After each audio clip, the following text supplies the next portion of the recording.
my clients always tell me, Hendrik, I don't feel that my team's on board with what's going on, and I don't think they're on board with my vision. I always tell them, we never rise to the level of our vision. We fall to the level of our systems. So what it does is that it helps you create more robust systems so that if you have to fall, you don't fall far. Hello, everybody, and welcome to another episode of the Raving Patients podcast. As you know, I'm your host, Dr. Len Tao, and I wanted to first thank our sponsors from Dental Intelligence, the doc sites, and Cloud Dentistry. Without their support, I wouldn't be able to continue doing this as often as I do. So thanks to them. And I also wanted to remind people about my events in Delray Beach, Florida, called Supercharge Your Dental Practice, September 29th to 30th in 2023 at the Opal Grand Resort, focused on the business side of dentistry and the marketing side of dentistry. So 2 days of learning down in beautiful Delray Beach, Florida. For more information, go to superchargeyourdentalpractice.com. Hendrik, thank you so much for joining me today. Hendrik is from Sage Dental Consulting. So welcome to the Raving Patients podcast. Thank you for having me, Len. I'm really excited to be able to share with your listeners. Why don't you first tell the listeners about you, your background? It's definitely interesting because you are a dentist, but you, like me, don't practice dentistry anymore. But kind of give an idea of what you do and how you help dentists or dental practices. And then we'll jump into the meat and potatoes of the podcast. Yeah, absolutely, Len. Well, I mean, I think, as you said, I started my first career out as in dentistry. I had practices limited to oral surgery, which I built up and offloaded. And that introduced me into the corporate world of dentistry, into the DSOs. Helped build up a fairly successful large DSO in its early days. It's since become listed, so they've done fairly well over the years. Then I moved on to working in medical and health more broadly. So I worked for a multinational corporation that did dental, aeromedical evacuations, surgery, full scope primary care, and that was around the globe. So I was their senior dental officer as well as working in their quality management systems area. So I developed their systems and processes and got them certified to the ISO 9001 standard. Following that, I had a brief stint working in philanthropic organizations and not-for-profits, and then became what I call one of the most hated men in dentistry. I became a C-suite executive at a dental insurance company. So have a fairly good overview of sort of payer-provider relations, as well as sort of an overview of the dental industry and sort of the financing side of the dental industry as well.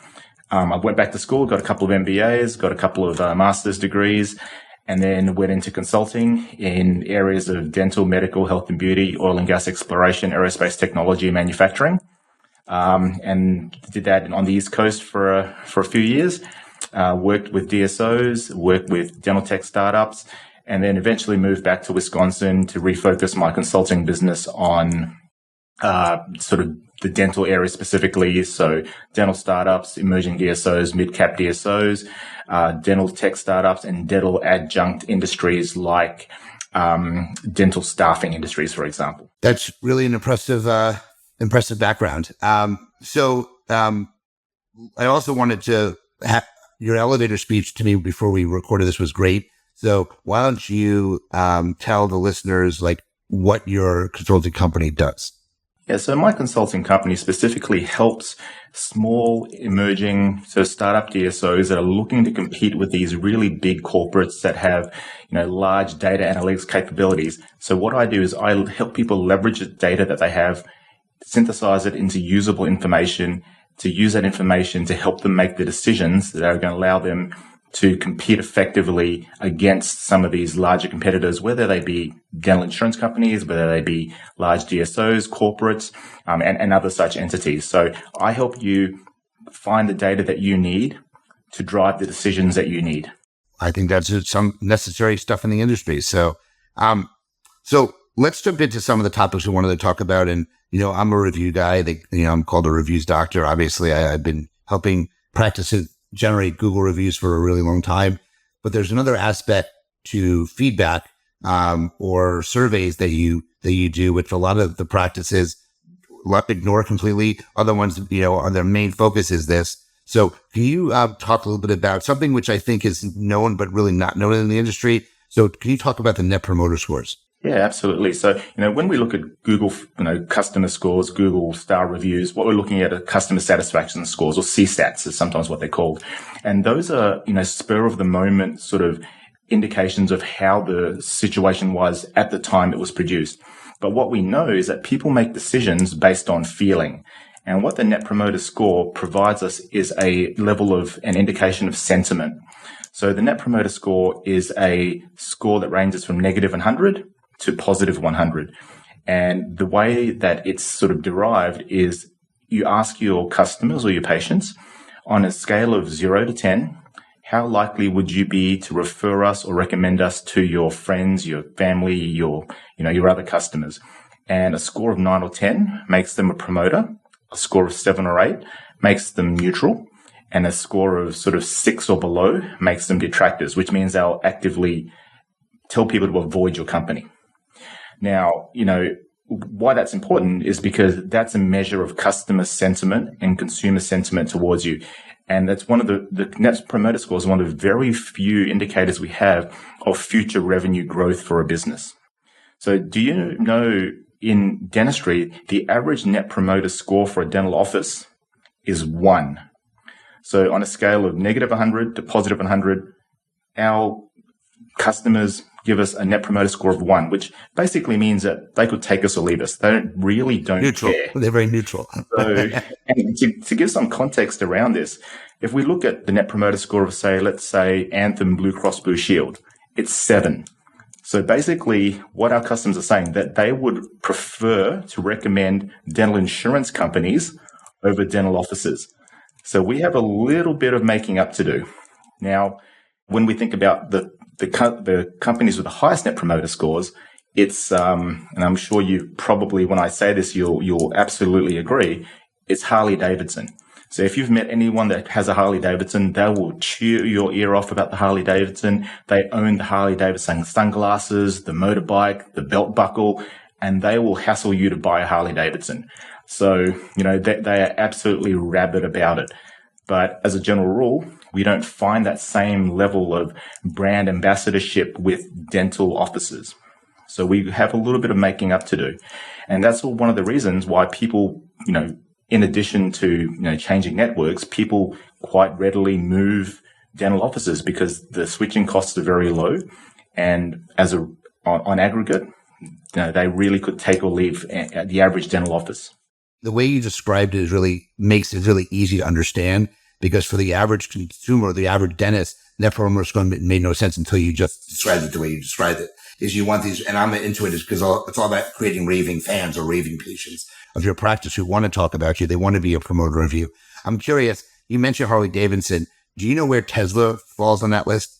So Tesla falls at about 82 or 83. Harley Davidson's about 91. I had 3 Teslas, and I was that type of person. I loved Teslas. I would tell everybody about the experience I had. I recently gave up my Tesla, and I now have a Porsche Taycan. I think Porsche is probably very up there as well, because I know there's a ton of Porsche stands out there. So, but I when you mentioned Harley Davidson, it's got to be the same for pretty close to a Tesla then. So yeah, absolutely. And when at 91, we're basically saying 9 out of 10 people are going to recommend your brand. At Tesla, 8.5 out of 10 people are going to recommend your brand. So it's sort of in practice, it's a horse apiece. Except when you look at over millions and millions of people, then maybe the numbers, skew. But for your average dental practice that has maybe, 2,000, 2,500 active patients, probably not that big a skew in terms of numbers. What's the one of the largest companies that, has some of the worst, the detractor scores, I guess you could say? Well, there's some DSOs that I don't want to mention specific names, but they have negative 40, negative 50 sort of Net Promoter Scores. Wow. That's not good. Large dental insurance companies that have negative 60, negative 70 Net Promoter Scores. And outside of the dental industry, any company that is poorly rated? A lot of insurance companies, general insurance companies like Liberty, some of these general insurers will have sort of negative 10, negative 20. And as a general rule, we sort of see people hopping and changing between general insurance companies. So typically where we see significant turnover of customer bases, we can generally say that the net promoter score of that company will be relatively low. Gotcha. And I wanted to bring up a big thing about net promoter score. A lot of practices want to try to filter out negative reviews as much as possible. And in the past, and this has been stopped in 2017, we were able to ask the patients through Bird Eye or any review software, would they recommend us, yes or no? What would you give a score of 0 to 10? And the 9s and 10s were sent to review requests, and anything less were sent feedback back to the practice. You cannot do that anymore. That is called gating of reviews. So it's either you do a survey or a review. You can't get them both. And you can't. So I just want to make that clear for people to say, wow, I think we should get net promoter scores to figure out who we send the review request to. That's very much against what Google is urging people to do now. So just to be very clear on that. Yeah. And I mean, the net promoter score doesn't necessarily have to be an externally sort of viewed score. So it's not something that is intended for external consumption. It's not something you really want to show your customers. It's really for a continuous improvement methodology for you to understand, hey, this is what our customers actually feel about us, not what they think, what they feel. Because remember, people make decisions based on feeling, and then they try to justify it later with logic and rationality. Makes a lot of sense. Anything else on net promoter scores that you wanted to kind of let the audience, the viewers and the listeners know? When you look for your net promoter scores, you really want to give it to as broad a range of people as many times as you touch them. So if they have contact with your call center, send them a net promoter score. If they have contact with your clinicians, send them a net promoter score. The reason is each of your particular areas might have a different net promoter score, which impacts your customer's sentiment towards you. Additionally, the average response rate for a net promoter score questionnaire is only 11%. So you really need to sort of blast it out to as many people as possible to get an accurate number. That's really good information. So let's shift gears. Let's talk about the different models of leadership, because I know there are numbers of them. And, look, I was an owner of my practice for 15 years. I led my practice very differently than I would say your typical dentist does. I was very hands-off. I set up systems work. I let my team do, they knew their job, and I was not involved. I was the leader, but I didn't have to be that much because everything just ran like a well-oiled machine. So I'm curious your thoughts on the different models of leadership that are out there. Yeah, I think what's important to sort of maybe start with even before you move into that is, and to me this is both frustrating and fascinating in dentistry, is the impact of this thing called the Dunning-Kruger effect that we see in dentistry. So dentists are very, very aware of, what their level of competency is like when it comes to technical things like implant placement or wisdom tooth extraction or whatever the case may be. But when it comes to leadership in business, they feel that they can just wing it and it'll be okay. So, they might have a couple of early successes and early wins, and that puts them at the height of, where they feel confident, even though their competency may not quite be there. So they're aware of it. They just really don't apply it particularly well in the business context. So, I think that's sort of how I want to sort of set the stage for, these contemporary models of leadership.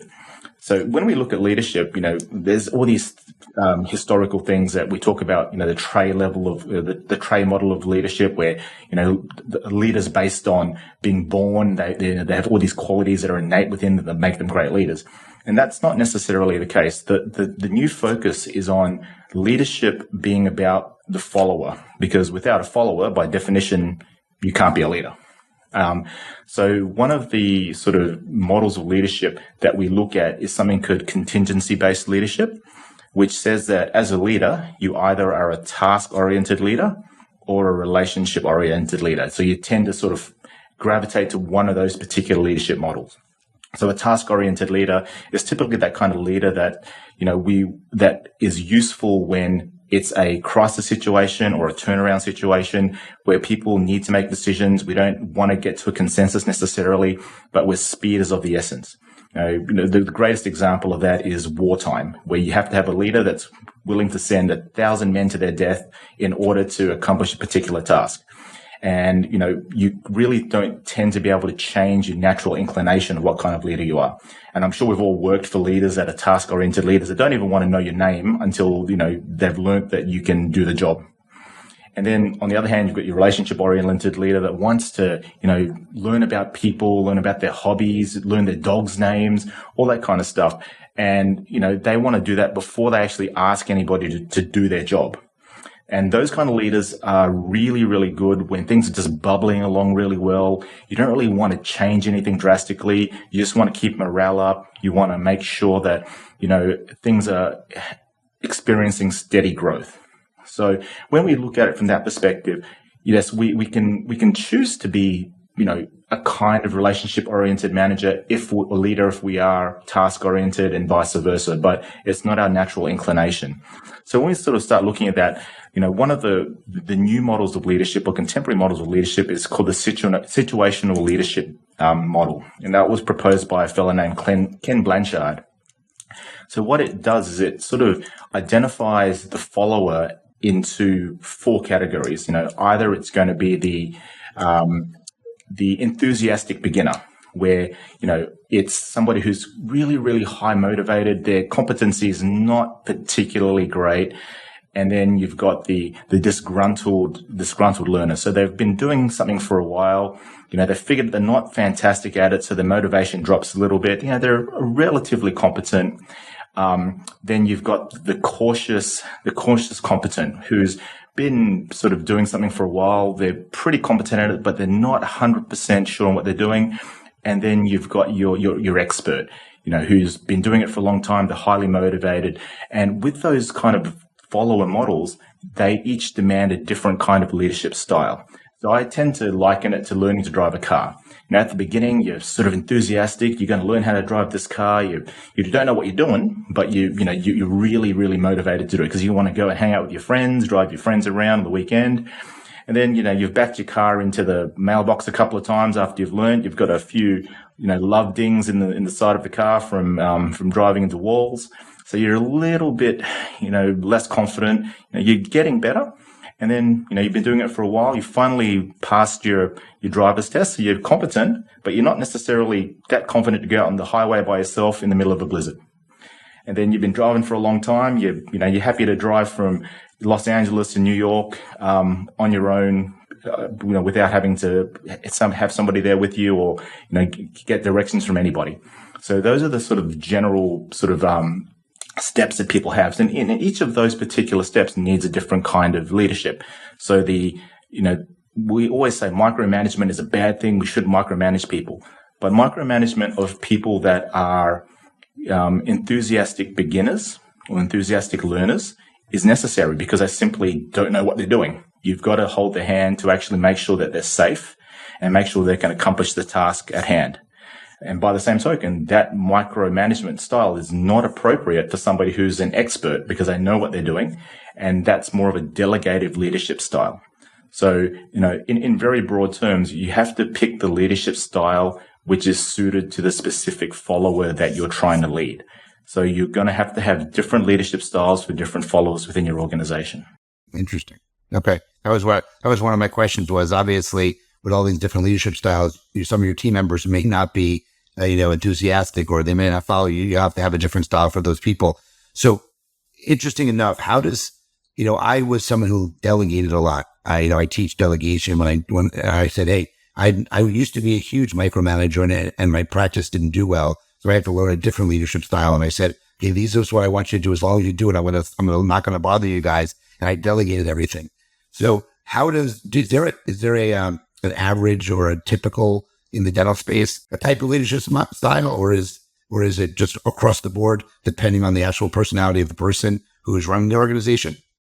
It tends to be very, very much personality dependent on the leadership of the organization. So dentists and dental personnel, generally speaking, just because by the nature of our training, we are very, very good process managers and task managers. When we do a resin, we know that it's local anesthetic, rubber dam, cavity prep, remove caries, etch prime bond, flowable, packable, cure it, and then, occlusal reduction or whatever we have to do.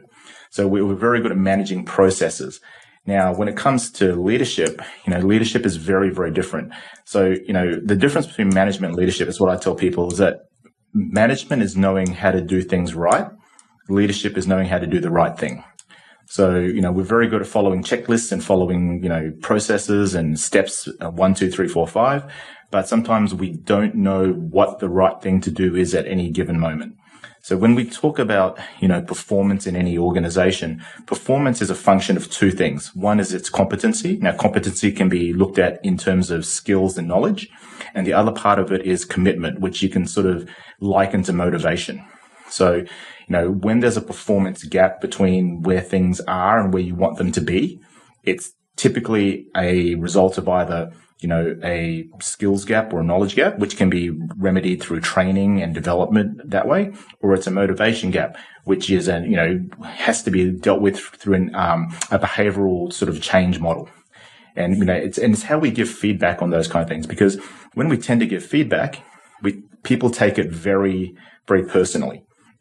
So, one of the things I help people with in giving feedback is I use something called the SBII model.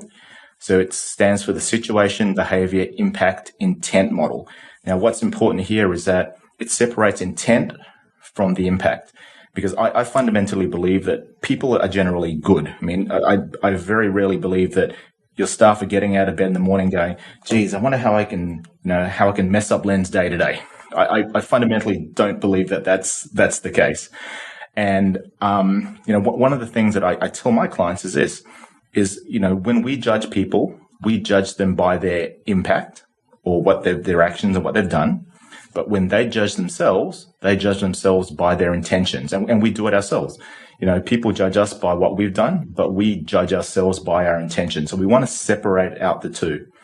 Now, with that situation, behavior, impact, intention model, what we do is that we basically use objective measures. So we say, the situation was, hey, Len, at the last board meeting we were at, I really didn't like the way you spoke over me and undermined me in front of the client. Now, the impact of that was that I believe that it made me feel terrible, and I think that the client really didn't believe what I was talking about. What was your intention behind that? So it's sort of not sort of saying that you're a bad person. It's sort of saying that's what the observable behavior was. This is the impact it had on me. What were you trying to achieve?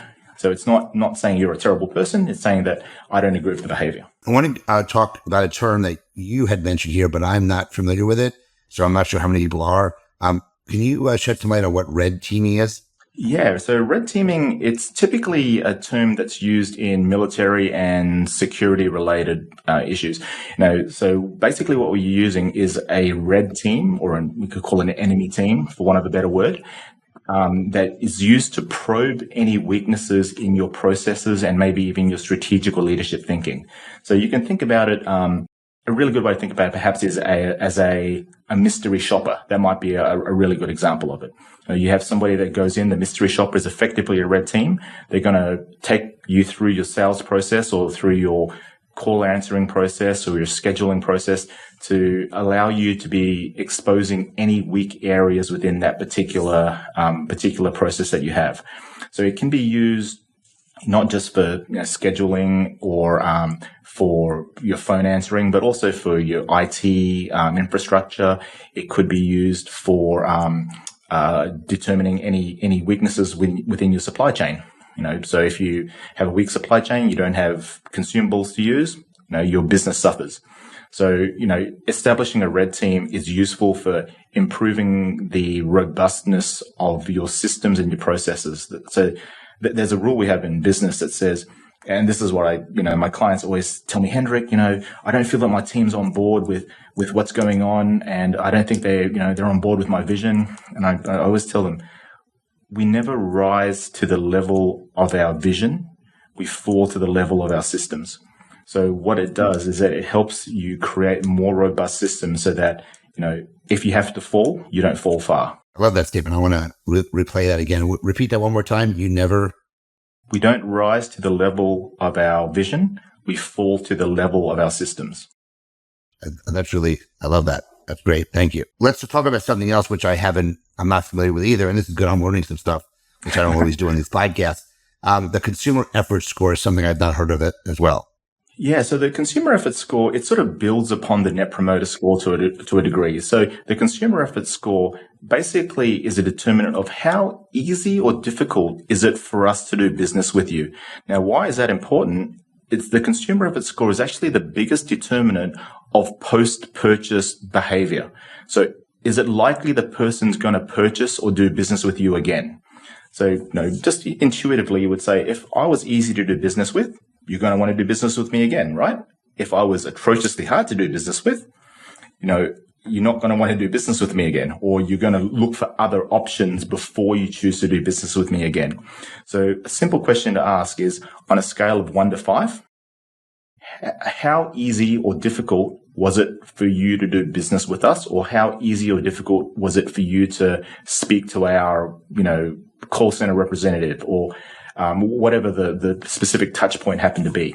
Now, in dentistry, the average consumer effort score is 3. So it's sort of right in the middle. We're not particularly easy to do business with. We're not particularly hard to do business with. But one of the challenges we've got is that we have so many third-party or secondary or tertiary stakeholders that we're involved with, which makes it hard for us to be in control. So when I talk about the secondary and tertiary stakeholders, I'm talking about patient financing organizations. I'm talking about third-party payers. I'm talking about regulatory sort of agencies. Talking about suppliers, vendors. So even though we want to be in control of as much as we can, it can be difficult for us to really maintain a strong consumer effort score. But with that being said, always better to try and make it as easy to do business with us as possible, which means, when a patient comes in and they have a large treatment plan, offer them as many different patient financing options as possible, something that fits their budget. I know that, for example, a lot of my clients are, saying, we've got to offer them 0% finance. We got to offer them, the minimum sort of level possible of terms. And I say, no, think about going to buy a car. When you go to buy a car, very few people are walking in with, $70,000 cash to buy a car. But what the, person at the car dealership will ask you is, what kind of monthly payment are you comfortable making? And then they decide the finance based on that. So, that's what we need to be doing, is trying to make it as easy to do business with us as possible. Gotcha. That's interesting. After hearing all these scores, net promoter score, the average is a 1. The consumer effort score is a 3. Seems like people are very neutral with dentists because it's right in the middle of everything. So that's an interesting concept here that, there's neither promoters or people, there's not one way or another. It's right almost dead in the center for all these scores that we're getting. Absolutely. And it sort of fits with this thing called a Porterian analysis, which basically takes the power that buyers have within an industry and signals, how much sway they have over an industry. So in our industry, buyers actually have relatively high power because it's easy for them to switch. They can go from, Dr. A to Dr. B without any switching costs. They can demand their records without, any real fee or any sort of issue that way. The law's on their side if they want to change. And then also, from the perspective of having a move towards something called a monopsony, which is the opposite of a monopoly. So we know a monopoly is that when you've got one person that produces everything. A monopsony is where you've only got one buyer that produces, that buys anything. So a really good example of that is the market for, say, aircraft carriers. There's not too many people buying them except the military. Similarly, in dentistry, as we're moving towards increased power of payers, we've got a few payers that are responsible for significant payouts in, the number of transactions which occur within dentistry. So we're moving towards that. So buyer power is generally speaking increasing. And that sort of fits with that, the relative scores that we're seeing. Interesting. All right. So I have really taken upon myself to give and get feedback. I obviously teach feedback as something that I ask all patients for. So I'm curious, as the last thing we talk about before we go into the Q&A, how do you give feedback? Well, as I mentioned before, I like that situation, behavior, impact, intent model in how I give feedback to my team, particularly. And then, in terms of how I give feedback to, I guess, customers, I like the latte model. So that's something that they teach in Starbucks, which is listen, act, thank, think, and explain. So you listen to their complaint, you act on their complaint, you thank them for bringing it to your attention, and you think about how does this affect our processes, or what can we do to improve our processes. And then you explain to the customer why this happened and what you're going to do to make it better for them. It's really interesting. I think every dentist should use that in their own practice too, because especially with me and reaching out, and they said that this is fake review. This doesn't, they should listen, act, thank, think, and explain. I think that's awesome. I love that. Thank you for explaining that. That's the model that Starbucks uses. Starbucks teaches their baristas to deal with, the customer that comes in asking for a triple hot double mocha, venti latte made with goat's milk cheese and the tears of Buddha. That's it helps them have a system to which to give feedback and deal with complaints. Gotcha. No, I think that's really good. So let's shift gears. We've got a few minutes left. I like to do this section. So we're going to pull up this deck called Pod Decks for those that haven't listened before. It's all business related questions. I'm going to ask Hendrik just a very quick question. He's have a quick answer. We'll get through as many as we can. So first question, Hendrik, do you keep a journal and does it help you? No, I do not keep a journal, but I imagine it would help me if I did. Okay. What entrepreneurial tricks have you discovered to keep you focused and productive in your day-to-day busy schedule? So the best entrepreneurial trick I can recommend is to take constant breaks.